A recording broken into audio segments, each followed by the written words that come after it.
So, this is Canada. Yes. We all know that Canadians like to pretend they're further north than Americans are, but they're Are you really sure? not, and I'm going to prove it to you. This is the 49th parallel, the longest border between two countries anywhere in the world, and the one that's most often thought of as being the dividing line between Canada and America. It's true Okay. that most Americans do, in fact, live south of this line, but so do most Canadians. In fact, roughly 70% of all Canadians live south of the 49th, in this land shaded red. But we can go even lower. A full 50% of all Canadians live south of this line in this relatively tiny area shaded red.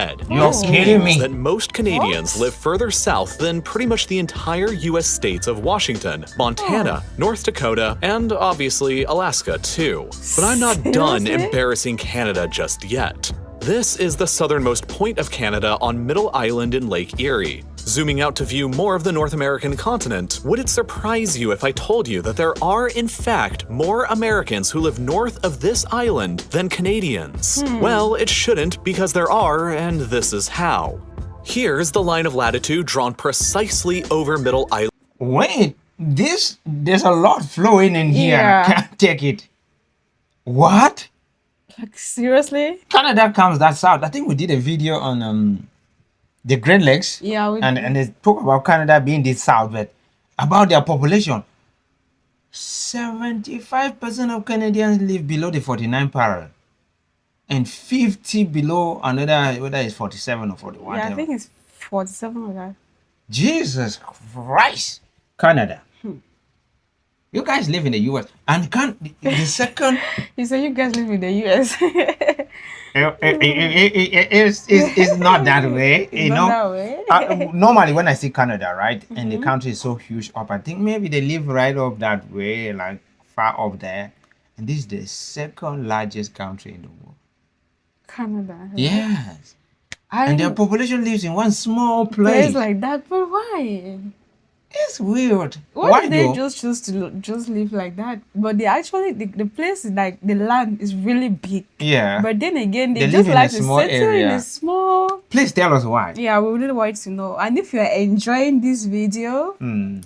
welcome back to another reaction video. Mm. We are just To Africans. Yes. And we're checking out things concerning Canada. Well, We're yeah. going to be checking a lot about your country. A lot, national parks and stuff like that. So if you know, subscribe for more. Yeah. Let's play.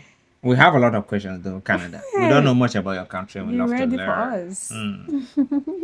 Drawn precisely over Middle Island's southernmost location. Clearly, all of Canada exists above this line, but a surprising amount of the United States does as well, including this tiny sliver of California. If you're from California, you can legitimately claim that some of your state goes further north than Canada's southernmost point does. With the line this far south, though, a lot of America's largest urban areas exist above Canada's southernmost point. Like the entirety of Oregon, Washington, Idaho, Montana, South Dakota, North Dakota, Minnesota, Wisconsin, Vermont, New Hampshire, Maine, Alaska, and most of Wyoming, Michigan, New York State, and Massachusetts. Added up Jesus together, this means that more Americans live north of Canada's southernmost point than Canadians do, which is kind of weird. In fact, approximately 80% of the entire Canadian population lives within just 100 miles of the United States border.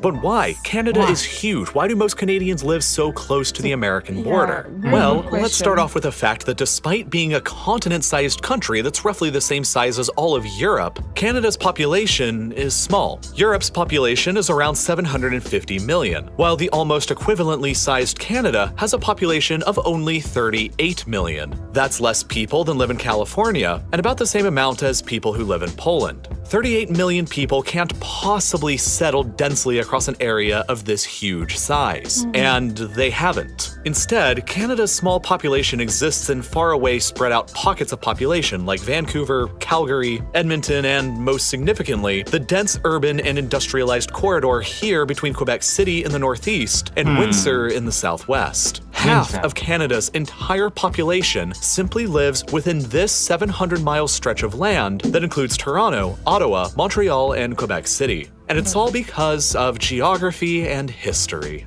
As you're probably aware, Canada can get Look at snow. Oh. How do people live in this place and not pass away? And not give up yet before time. The Great White Because how North. do they really survive? And they learned a new name for Canada, and they said that Canada is also nicknamed the Great White North. Because of Snow, oh, yeah. yeah. But of course, I always think of Canada as a very cold country, though. But I don't know. Jesus Canada. Christ. I didn't know Canada was that south.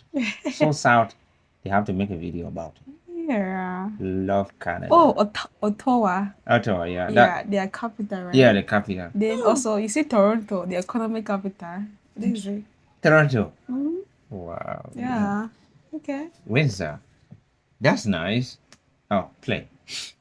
As you're probably aware, Canada can get pretty cold. Half of the country is covered by what's called the Canadian Shield, a huge area of exposed rock with only a tiny layer of topsoil where farming is effectively impossible and winter temperatures are severely cold. You just can't have people or civilization without food. So that effectively eliminates most of Canada from ever being able to have many big population centers. Instead, Canada's civilization developed down here away from the Shield and where large-scale farming is actually possible. And it's possible primarily because of these, the Great Lakes. These are the largest collection of freshwater lakes anywhere in the world by surface area that pretty much act in a similar way as an inland sea does, like the Mediterranean or the Baltic. The lakes soak up heat and cool the air down in the summertime, and then they radiate that heat back out slowly throughout the autumn months, preventing the area that surrounds them from getting as cold as the areas that don't. When combined with a frequent influx of warm, moist air coming up from the Gulf of Mexico, this does wonders for warming up the surrounding region's climate. So because of this effect, the Quebec City-Windsor corridor has richer and deeper soil than anywhere else in Canada does, and that means that large-scale agricultural farming operations that can support a large population are possible here and almost nowhere else where it's just too cold and too rocky. When I think of Canada, I don't even think that they do farming there. I think they all live in the city, now farming. Yeah, they do farming. Yeah, they do farming. Please let us know what you guys cultivate in your country. Like, do you cultivate potatoes? Yeah. Beans? Like for us, mostly potatoes. You We see do potatoes, yes. You see beans, corn, cassava, yeah, cocoa, bananas and plantain. Yeah. And we have coffee. And we also have soybeans. Yes, sweet potatoes. And what again? Cassava. Did I talk about cassava? Yeah, you spoke about that. Tomato. We have tomatoes, and we have also green spices. Yes. And we have cabbage. Yeah, cabbage. And vegetable. yeah, huckleberry, garden huckleberry. Yes. Yeah. Pumpkin leaves. Pumpkins. Yes. We do bitter leaf. we do cultivate this thing.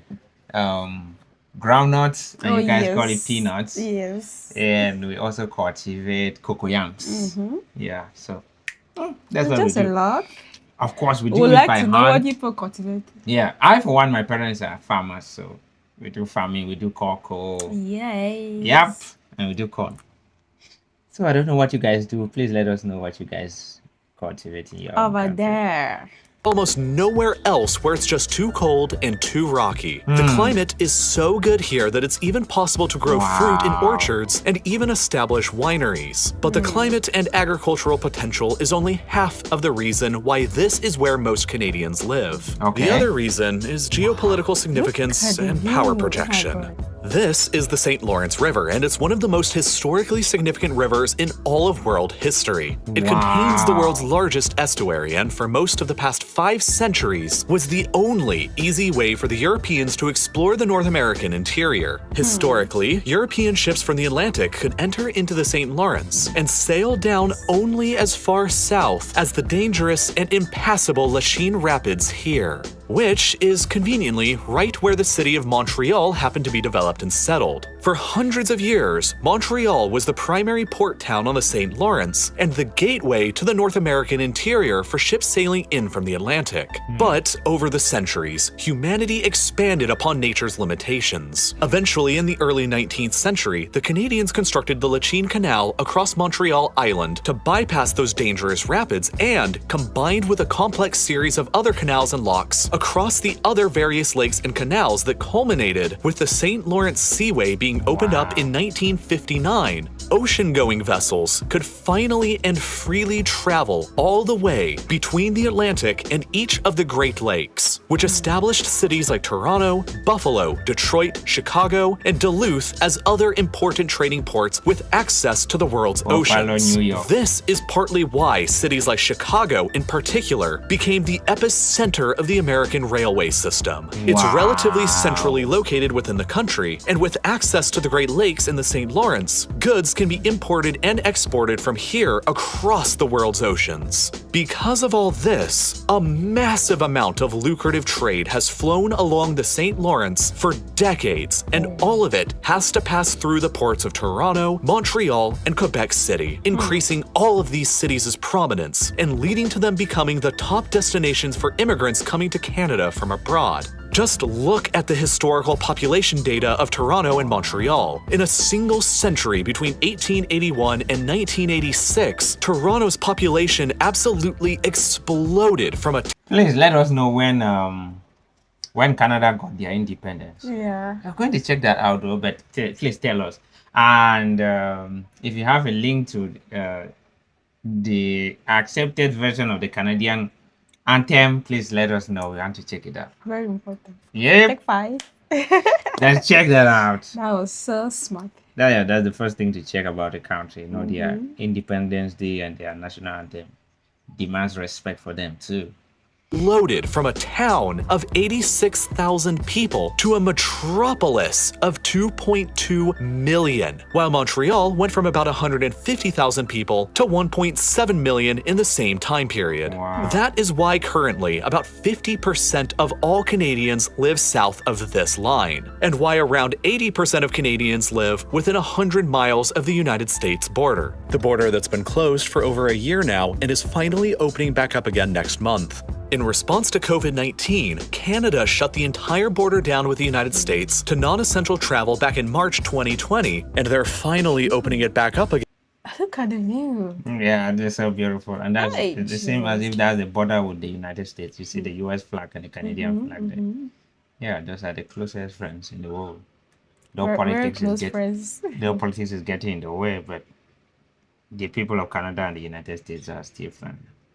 On August 9th after 1 year and 5 months, which is the longest the US-Canada border has been shut down for since the War of 1812, more than 2 centuries ago. A lot of what's happening today is based on what happened yesterday or last week. As Canada's long border closure with America has finally ended, and as someone with friends in Canada who visited the country often from the States, these events directly impacted my life over the past year. I was literally in Canada in March before the border was closed, and left back to the United States without realizing that it would be nearly a year and a half until I would be able to return again. I wanted to understand why the border closure kept getting extended throughout this past year, and so I began keeping up with the events by reading the frequent short articles that were being posted to Morning Brew every morning.